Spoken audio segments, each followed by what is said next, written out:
অনেক দিন ধরে ইলিশ মাছ খেতে ইচ্ছা করছিল, এই জন্য মাওয়া চলে গেলাম সাডেনলি। এবং সারাটা দিন আমি কিন্তু অনেক ব্যস্ততার মধ্যে থাকি, সেরকম একটা দিনের ভিডিও তোমাদের সাথে শেয়ার করছি। সকালবেলা ঘুম থেকে উঠেই আমি যেটা করি সেটা হচ্ছে আমার বেডটা খুব সুন্দর করে গুছিয়ে রাখি এবং তার সাথে আমি আমার ডেইলি লাইফটা স্টার্ট করি। এরপর আমি ঘুম থেকে উঠে হাত মুখ ধুয়ে একটু ফ্রেশ হয়ে নিই এবং আমি ব্যবহার করছি আমার খুব পছন্দের ক্রসারেক্সের স্যালিসাইলিক অ্যাসিড ক্লিনজার। এটা খুবই ভালো। এরপর আমি আমার স্কিনটা প্রিপেয়ার করে নিয়ে একটা রাইস টোনার ব্যবহার করছি এখানে। এটা আমার স্কিনটাকে অনেক হাইড্রেটিং, অনেক সফট ফিল দিতে হেল্প করে। এরপর ইউজ করছি খুব পছন্দের একটি স্নেইল অ্যাসেন্স। এই অ্যাসেন্সটা আমার স্কিনটাকে অনেক বেশি স্মুথ করে দিতে হেল্প করে এবং ডে বাই ডে কিন্তু স্কিনটা অনেক সফট বেবি স্কিন হতে হেল্প করে থাকে। এরপর ডেইলি লাইফের একটা ময়শ্চারাইজার দিয়ে নিচ্ছি, সেরাভের একটি ময়শ্চারাইজার। এরপর হালকা একটু লিপ টিন্ট দিয়ে নিচ্ছি, কারণ লিপ টিন্ট না দিলে কেন জানি না প্রপার একটা স্কিন কেয়ার লাগেই না। দেন লাস্ট স্টেপে একটি সানস্ক্রিন দিয়ে নিচ্ছি। এই তো আমার স্কিন কেয়ার অ্যান্ড হেয়ার কেয়ারে আমি ব্যবহার করছি স্ট্রেক্সের হেয়ার সিরাম। এটা দিয়ে খুব সুন্দর করে আমি আমার হেয়ারে দিয়ে চুলটা একটু আছড়িয়ে নিচ্ছি। ব্যাস, আমার সকালের morning skin care routine ready. এরপর আমি আমার গাছগুলোকে একটু পানি খাওয়াই সকালবেলা। এরপর আমি নিজে আমার ব্রেকফাস্টটা রেডি করতে থাকি।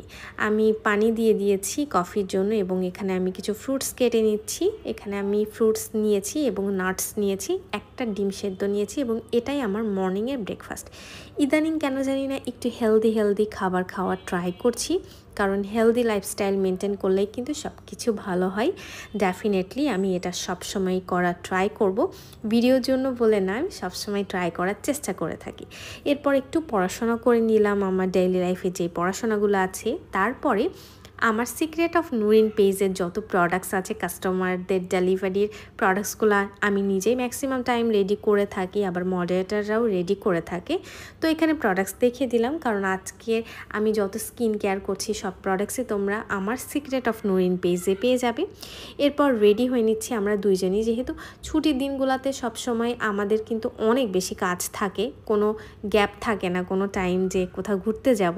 তো আজকে একটা মিটিং ছিল, দুইটা ব্র্যান্ডের সাথে অলরেডি আমাদের মিটিং আজকে পড়েছে। সো ফার্স্টে আমরা মিটিংটা সেরে নিলাম একটা ড্রেসের পেজ, যেটা আমি খুব দ্রুতই তোমাদের সাথে রিভিল করব।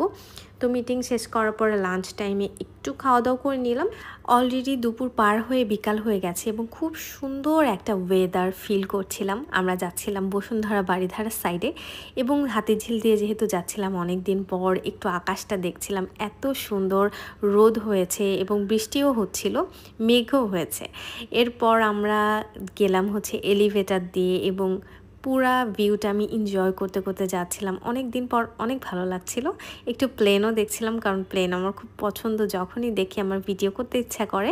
এরপর একটা ব্র্যান্ডের সাথে আমরা এখানে একটু মিটিং করতে গিয়েছিলাম। সো তাদের সাথে কথা বলা শেষ করে আমরা সন্ধ্যার দিকে বাসার উদ্দেশ্যে রওনা হই এবং বাসায় আসার পর আমার ডেইলি সন্ধ্যার সময় এক্সারসাইজ থাকে, আমার নিজের ওয়ার্কআউট টাইম থাকে। এই টাইমটা আমি শুধুই আমার নিজের জন্য রাখি, কারণ ডেইলি ওয়ার্কআউট করলে অবশ্যই মন ভালো থাকে, শরীর ভালো থাকে।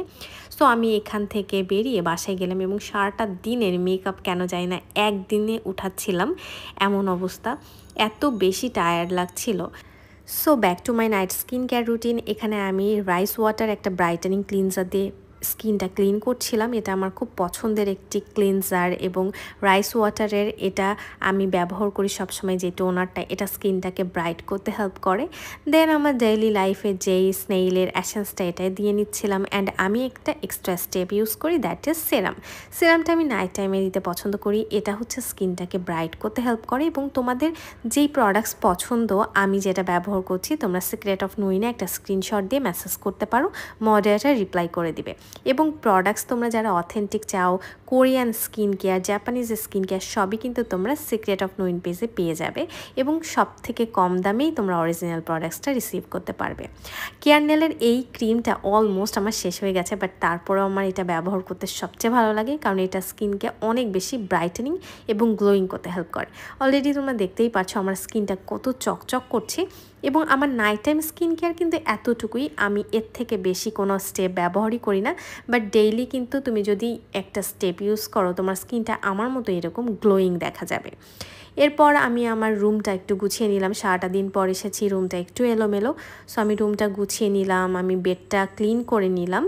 এরপর আমি বসলাম আমার আজকে সারাটা দিন যেই মিটিংগুলো করেছি, তারপর আমার কি কি কাজ পেন্ডিং ছিল, এতগুলো ড্রেসে শ্যুট করতে হবে। সো আমি এগুলো বের করে একটু দেখে নিচ্ছিলাম কোন ড্রেসগুলো আমি আগে শ্যুট করব, কোনটা পরে শ্যুট করব।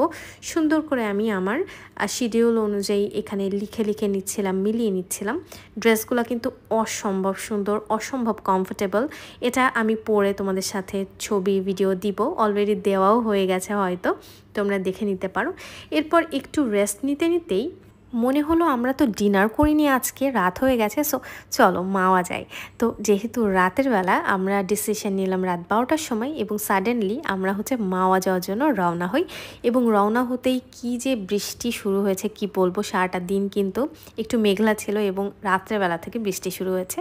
এবং এটা আমার ভাবি, এটা আমার বড় ভাইয়া, সো আমরা সবাই মিলে প্ল্যান করলাম যে আমরা মাওয়া ঘুরতে যাব।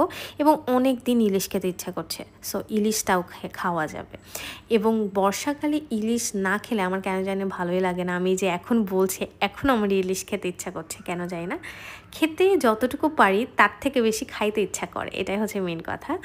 অ্যান্ড যেহেতু আমি নিজে ওয়ার্কআউট করছি, একটু ডায়েট মেনটেন করছি, তারপরেও খাইতে কেন জানি না বেশি ভালো লাগে এই টাইমে। সো আমরা চলে আসলাম মাওয়াতে, এবং মাওয়াতে এসে এই যে এই কুকুরটাকে একটু দেখছিলাম। এরপর নদীর ধারে আসলাম, এত সুন্দর বাতাস, মনে হচ্ছিল যে আমরা কক্সবাজার দাঁড়িয়ে আছি সমুদ্র সৈকতের পাশে, এমন একটা ফিল দিচ্ছিল আমার।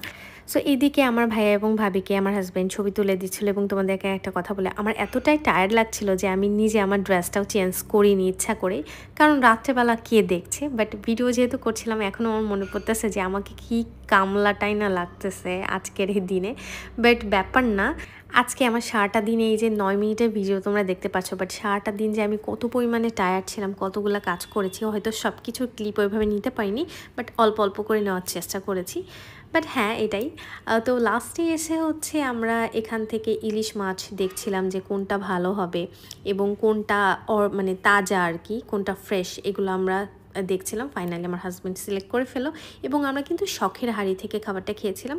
আমার কাছে তাদের খাবারটা বেশ ভালো লেগেছে। এবং লাস্টে 2টা চিংড়ি মাছ নিয়েছিলাম, আমার জন্য একটা এবং আমার ভাবির জন্য একটা নিয়েছিলাম। তো আমরা দুজন মিলে ওয়েট করছিলাম যে কখন খাবারটা রেডি হবে, কারণ আমরা কেউই ওইভাবে ডিনার করি নাই। এবং এখন বাজে রাত 4টা, যখন এই যে খাবারগুলো মেক হচ্ছে, এবং বৃষ্টির কারণে আমরা খুব স্লোলি এসেছি মাওয়াতে, তাড়াহুড়ো করে আসি নাই, এজন্য আমাদের খাবারটা খেতে লেট হয়ে গেছে। আমরা সবাই মিলে ওয়েট করছিলাম কখন খাবারটা আসবে। এখানে আমরা 2টা বড় ইলিশ মাছ নিয়েছিলাম, 2টা চিংড়ি মাছ নিয়েছিলাম, তার সাথে ভর্তা ছিল এবং বেগুন ভাজি ছিল। আমার এখনই লিটারেলি খেতে ইচ্ছা করতেছে, কেন জানি না, এত ভালো লাগতেছে, মনে হচ্ছে যে এখনই আমি আবার মাওয়া চলে যাই। কেন জানি ইলিশের ক্রেভিংটা আমার প্রচুর পরিমাণে হয়, অন্য মাছের ক্রেভিং এত হয় না যতটা আমার ইলিশ খেতে ভালো লাগে। সো তোমাদের কাদের আমার মতো ইলিশ মাছ, চিংড়ি মাছ পছন্দ, ডেফিনেটলি কমেন্ট ডাউন করে জানাতে পারো কিন্তু। এবং আমি একটু মরিচ খেতে বেশি পছন্দ করি, এজন্য আমার এক্সট্রা মরিচও লাগে। খাওয়া দাওয়াটা আমি মোটামুটি এখান থেকে কমপ্লিট করছি, খুব আরামে খেয়েছি। বাট মনে হচ্ছিল যে আমরা যদি ডিনার টাইমে ডিনারটা করতে পারতাম আরও ভালো হতো। এরই মধ্যে সকাল হয়ে গেল এবং আজান পড়ে গেছে। এরপর আমরা একটু ইলিশ বাড়ি রেস্টুরেন্টের সামনে একটু ছবি টবি করে নিয়ে লাস্টে একটু নদী দেখতে গেলাম। এবং এই টাইমে নদীর সৌন্দর্য যে এতটা সুন্দর, তোমরা যদি এই টাইমটা যাও তাহলে তোমরা ফিল করতে পারবা যে কতটা ভালো লাগে। এবং এখানকার যে বাতাসটা আসছিল, ফুল ফ্রেশ একটা এয়ার পাচ্ছিলাম। ঢাকাতে এরকম বাতাস নর্মালি পাই না। এরপর যার পান খাওয়ার সে পান খেয়ে নিল, অ্যান্ড আমরা ফাইনালি এখন বাসার উদ্দেশ্যে রওনা হচ্ছি। এবং সারাটা দিন আমাদের কীভাবে কেটেছে একদম নির্ঘুম, তোমরা তো দেখতেই পেলে। সো নেক্সট ব্লগ ভিডিওর সাথে থাকো, আজকের মতো এই পর্যন্তই।